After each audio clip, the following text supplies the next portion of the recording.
Живеев 2 години во овој дом. Првата недела кога влегов ми беше понижувачка. Втората недела сето тоа ми се претвори во неудобност, а веќе наредниот месец почнав да замижувам пред работите кои се претворија во секојдневие. Кога одев во тоалет, над мене капеа по неколку ладни капки, а тук таму ќе заминеше по некој полжав. Кога одев да се туширам, си скокав под тушот за да се навикнам на ладната вода и се обидував да пеам и да мислам на тоа колку лошо пеам за да заборавам на студот. Кога одев кај другарка ми во другиот блок, после кафето и помагав да ги стругаме печурките од зидот. За време на сите овие работи си мислев една работа. Па добро, јас сум добар студент, добра ќерка, добра колешка и другарка, иако секогаш доцнам без исклучок, јас сум добар човек. Не сум убила никого и не сум украла ништо. Зошто го заслужувам ова? Живеам полошо од затвореник. Разговарав со студенти наоколу кои ми кажуваа начини како да се прилагодам побрзо. Ако ми излегува вода од цевката, да ја затнам со празно шише од шампон, да не јадам плескавици и помфрит, дека кој знае од кога се, и по можност од бонската продавница да наземам што повеќе работи, бидејќи многу ретко пристигаат производи. Ќе научиш да бидеш и столар, и водоводжија, и електричар, бидејќи има само еден електричар во сите домови низ Скопје и никогаш не е тука, ми рекоа. Бев шокирана. Сите зборуваа за адаптација, а никој за обид за промена. Чувствував гнев во себе, секогаш кога ќе требаше да чекам ред за храна, дочекував ладен ориз.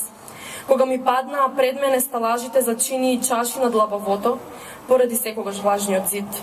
Кога пред мене вадеа дете заглавено во лифт и не знаеш во кој момент ќе се откачи лифтот и ќе бидеш сведок на огромна трагедија. Кога ќе избие пожар и кога ќе налеташ на некој од извадените и пресечени кабли кои штрчат од ходниците. Дали ќе те фатат со греалка во соба и ќе те казнат, а ти си морал да ја донесеш бидејќи невозможно е да се преживее зимата само со парното во соба. И сакам да излезам за да не го гледам тој ужас околу мене. Одам во центар и ги гледам енормните лудила околу мене.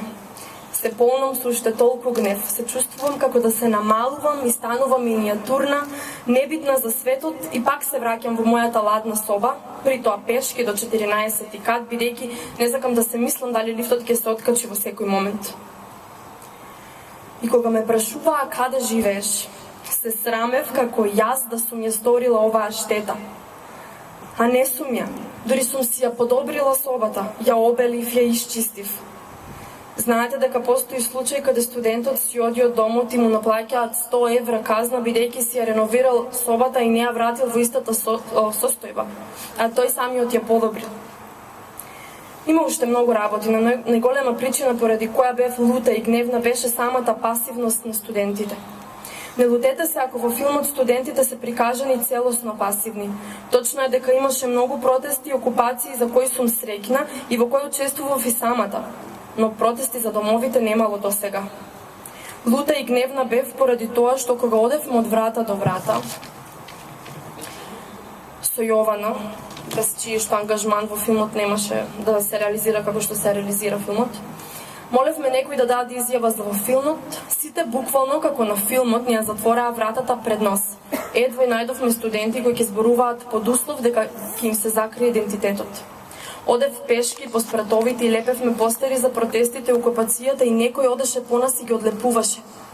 Неделава кога го објавував евентот на страната на домот, ме тргнаа од групата. Денес веќе не сум гневна. Денес сум среќна што се собравме овде.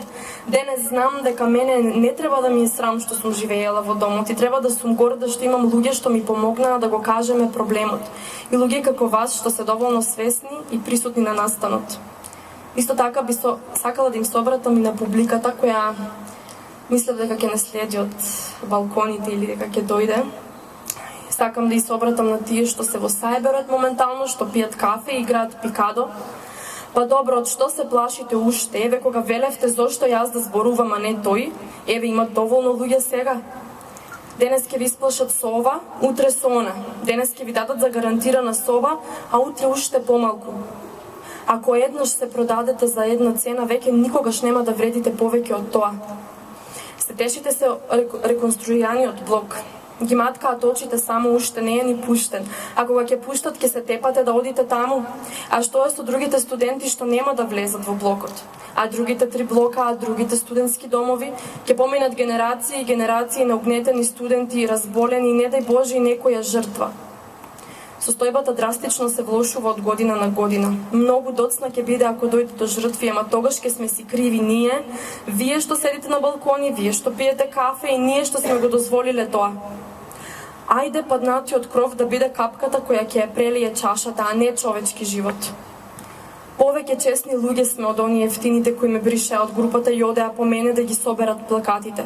Не им се плашете, тие секогаш и тоа ќе бидат потрчковци. Повеќе треба да се плашиме од нашата пасивност и страф. Го почнав филмот со цитат и овде ќе го завршам со истиот. На што се сведува животот ако немаме храброст нешто да се обидеме? Фала.